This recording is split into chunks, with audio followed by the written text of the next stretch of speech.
TMG. For example, Arteta just don't really. But the resources that he has are crap. Arsenal are a crap team. He's got the worst Arsenal team that you have seen in the last decade. But you know what's so funny? If you look at the players in the team, he's picked them. He picks those players. But he chose them. He chose to play Holding. He chose to play. This is people give people excuses and say that. Who's he playing ahead of Holding? He didn't have to play Holding at all. He could have played Gabriel. He could have kept. Is Gabriel good enough? I think Gabriel was good enough, but his first season in the league.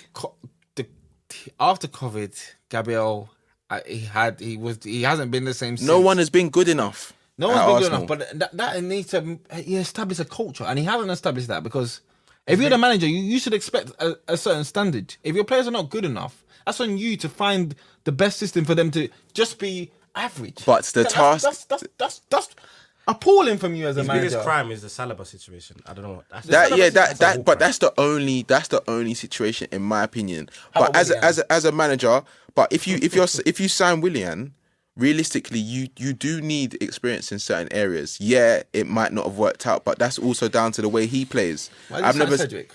Why did he sign these guys? Why did he sign Mari? Cedric's a backup. Why did he sign these dons? But you need a team full of players. You can't have a team of just young G's. You want Hayland as your whole subs bench. No, I'm just asking. Some of the decisions as a backup fullback, Cedric's actually very good.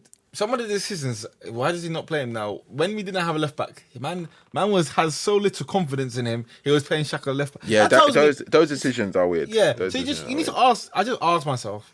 Arteta, maybe his style of play he needs a certain quality of play, but I don't think he's adapted his style to the players that he has. And as a manager, from watching Tuchel's and watching certain managers, I like the way that managers. But look at the experience levels. Look at the experience levels that you're talking about. You can't compare a Tuchel to an Arteta or a Lampard to a Klopp.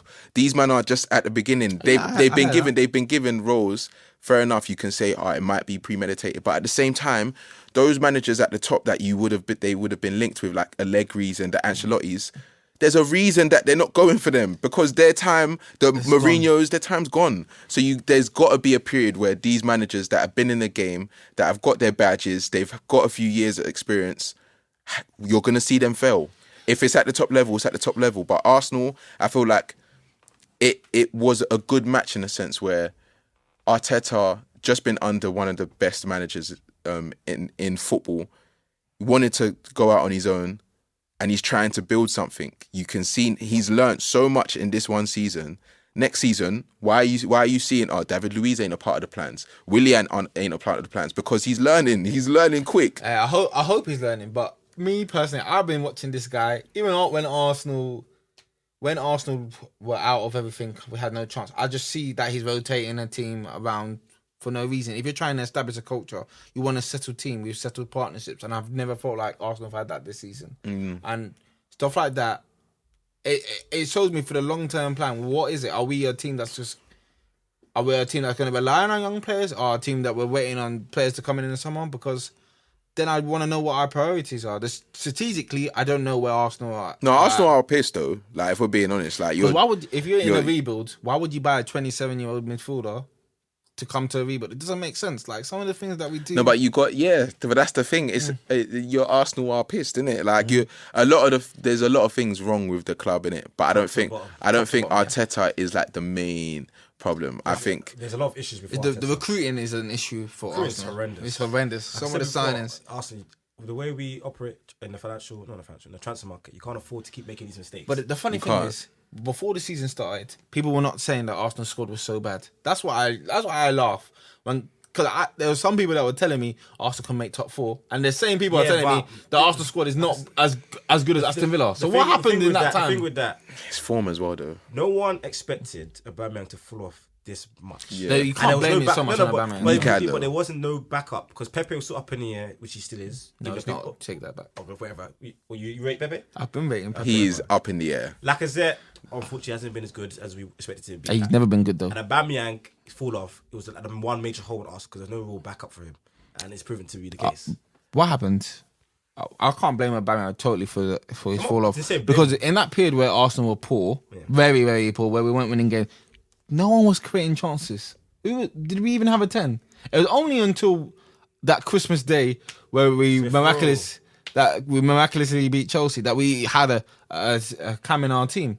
Then we were paying Casa Ceballos, not of the standard of the Premier League. But that's the decisions Arsenal made. Your decisions to get Odegaard, Ceballos, all of these players. Yeah, Odegaard is good, but he's not a guy that will come in and carry a team in it. Like Arsenal are not good enough, and they need to reset. And I think with Arteta, with decisions he's made, the two decisions that I've seen recently, I think he's going down that route. But he does seem like a stubborn man in it, so it can either go all the way good, or it's going to end in tears. With them coming to the stadium saying Arteta out, spooing him and that. No, they're saying that, but I don't think it's solely down to him in it. I think everyone's just mad at just Arsenal in general in it. But next season, if you sell players and that now, Kroenke's going to see that you need to invest. If you invest poorly again, you're not going to be in the top 6, 7 again. Like, this is the second season in a row that you're not going to make top 7. I think last year we finished 8th. No, because of the Europa League, innit? Yeah, like, that's kind of mad still. Do you know what? Yeah, one thing I always respect Chelsea for, when the project is failing, regardless of how much they've invested, how much time they put into them, they will boot you in a second. Very different to Arsenal. Yeah, but I'm just saying that's Arsenal's problem. Ruthlessness. Arsenal have that. Ruthlessness in any other business. The project is failing. The shop is not selling. What do? You change. But if the CEO doesn't care, then he's just going to be like, they're just going to have a morning meeting and be like, so what's the issues? This is what we're going to do to combat these issues. All right, we go again. With Chelsea, you don't even get to speak to Roman. Yeah. Someone's spoken for him and said, sorry, mate, you're not the right person for this job. We do love you though, but like, if you can, we've sacked people that we should not have sacked in it. Ancelotti should not have got sacked all those years back. There's been Mourinho shouldn't have. There's certain time, not the second time because that he did a madness, but there's certain times where you sack managers, you're thinking, like, this is mad, but it's all for the club to win. Like, that's the end goal. We want to be a winning club in it. Mm-hmm. And even with the way we've done things, we're changing it up. Now we've given Tuchel 18 months instead of giving him a 3-year, and then it might go wrong and then you're going to have to pay him out. Like, we're doing things different, getting younger players that are good, top class in a sense, and you can see where they're gonna get to. We're not signing the 27-year-olds, 28-year-olds and thinking that they're gonna bang straight away. So we're doing things a bit different as well. So it's gonna be interesting. It's very interesting to see how the Premier League is. I think it's clear that everyone thought Liverpool and City were gonna be dominant for a while. So it's like, this is the time to get the resources in. So when that peak ends, we can enter. It's a strike when it's opportunity. Yeah. But over Chelsea, obviously lost the FA Cup final to Leicester. If you were to lose the Champions League to City and also drop out the top 4, because you're facing Leicester, I believe, today. Yeah. What would your opinions be on Tuchel and Chelsea? That would be terrible. That would be terrible. There's no the goal is Champions League football in it, one way or another. Didn't expect to get to the final, but if they dare lose to Leicester today and then lose that final and then we don't make the top 4, then he there's not going to be no contract extension just yet. And next season, the preseason starts 2 weeks in it, because that's just not going to be good enough. Like, realistically, you guys need to win this game, because Leicester got 66, Chelsea 64, Liverpool 63. And Liverpool can hit 69, obviously, because Leicester and Chelsea play each other. Leicester got to play Spurs as well. So Chelsea draw, that would put Leicester on 67, Chelsea 65. And Liverpool win against Burnley, which you expect them to do. That would be Liverpool 66. I put them fourth. I think Chelsea will win today, primarily because after you normally have a game against a team that you faced and you've lost, you've got more. There's more energy. There's more to pick up. But there's fans now. It's a home game for Chelsea. I think that will push Chelsea over the edge and they'll win that game. It's just like the way that Leicester plays does not favour Chelsea. They're going to sit back and invite pressure, And Chelsea they want to be they don't want to be the aggressor. They want to be reactive. That's how they play. And it's great because they have the players to do that kind of style. But when the other team is sitting back in a set formation, it doesn't work. Yeah, it doesn't work. So that's when you need your creative players. And the only player that I can actually see that is capable of breaking down a defense is Mount at the moment. Ziyech has that ability. But Ziyech, I've not seen anything from Ziyech in the Premier League to assume they can do. We've just not been good enough in it. We've just not been good enough, and when we do find form, we've had good periods this season, but it's not been consistent enough. Like realistically, top 4 could have been wrapped up by now for us, and we could have just been focusing on these finals. But we've lost stupid games. West Brom, Arsenal, losing to bottom half clubs, and that like just doesn't make sense. So if we don't make top 4, everything that happens to Chelsea is down to Chelsea. Yeah, I spoke about the VAR decision, but realistically, shouldn't have to count on that. Everything that has happened to us, the last 6 games has all been down to us.